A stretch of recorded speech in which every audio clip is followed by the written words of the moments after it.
ನಮಗೆಲ್ಲರಿಗೂ ಗೊತ್ತಿದೆ ವಯನಾಡಿನಲ್ಲಿ ನಡೆದಂತಹ ದುರಂತ. ತಾವು ಈಗಾಗಲೇ ನೋಡಿರಬಹುದು, ಒಂದು 65-70 ಮಂದಿಯನ್ನು ಒಂದೇ ಜಾಗದಲ್ಲಿ ಹೂತಿಡಲಾಗಿದೆ, ಡೆಡ್ ಬಾಡೀಸ್ ಅನ್ನು. ಕಾರಣ ಏನಂತ ಹೇಳಿದ್ರೆ ಇವರು ಯಾರಂತ ಹೇಳಿ ಐಡೆಂಟಿಫೈ ಮಾಡಲಿಕ್ಕೆ ಸಾಧ್ಯ ಆಗಲಿಲ್ಲ. ಕೇವಲ ಇವರಿಗೆ ಈಗ ಸಿಕ್ಕಿದ ಒಂದು ನಂಬರ್ ಮಾತ್ರ. ಎಲ್ಲ ಡೆಡ್ ಬಾಡೀಸ್ ದಫನ್ ಮಾಡಿದ ಜಾಗದಲ್ಲಿ ನಂಬರ್ ಸಿಗಲಿಕ್ಕೆ ಸಾಧ್ಯ ಆಗ್ತದೆ.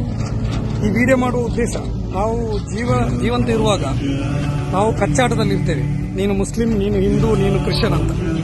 ಆದರೆ ಇಲ್ಲಿ ನೋಡಿ, ಇಲ್ಲಿ ಅದು ಒಂದು 65-70 ಜನ, ಯಾವುದೇ ಜಾತಿ ಅಂತ ಗೊತ್ತಿಲ್ಲ, ಖಾಲಿ ಅವರಿಗೆ ಗೊತ್ತಿರೋದು ಅವರು ಮನುಷ್ಯರಂತ ಮಾತ್ರ. ಇಲ್ಲಿ 70ಗಿಂತ ಹೆಚ್ಚು ಬಾಡಿ ಇಲ್ಲಿದೆ.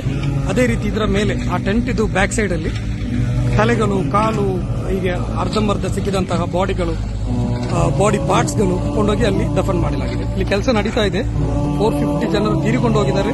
250ಕ್ಕೂ ಅಧಿಕ ಜನರು, 250ಕ್ಕೂ ಅಧಿಕ ಜನರು ಮಿಸ್ಸಿಂಗ್ ಆಗಿದ್ದಾರೆ. ಸೊ ಈ ವಿಡಿಯೋ ಮಾಡುವ ಉದ್ದೇಶ ಇಷ್ಟೇ, ನಾವು ಬದುಕಿರುವಾಗ ಒಂದಾಗಿರೋಣ.